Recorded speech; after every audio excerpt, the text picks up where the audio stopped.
1920s Chicago. Louis Armstrong was a very popular jazz musician during the 1920s. The use of saxophones, trombones, and bass guitars gave jazz and music a different tone compared to what had been popular for centuries.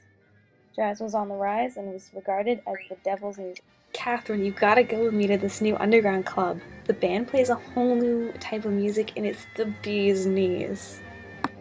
Are you sure your mom won't mind? I don't think she'll mind.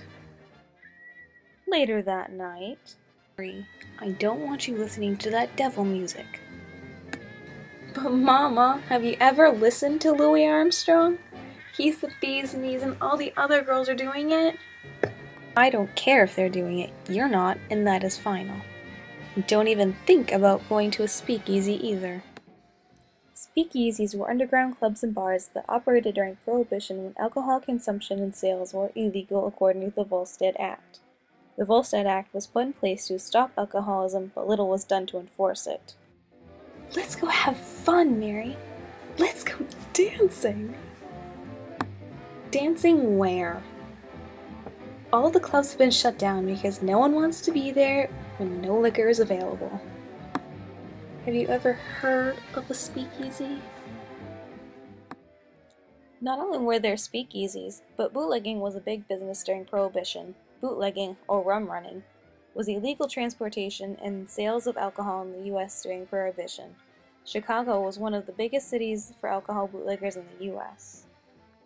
Chicago outfit boss Al Capone was perhaps the most well-known bootlegger of them all. Al Capone also was behind the St. Valentine's Day Massacre. Did you hear what happened yesterday?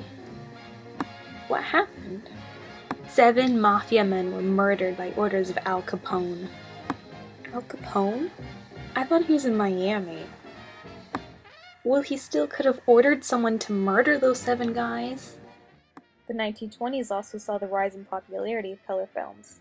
Perhaps the most well-known techniques for color films was Technicolor.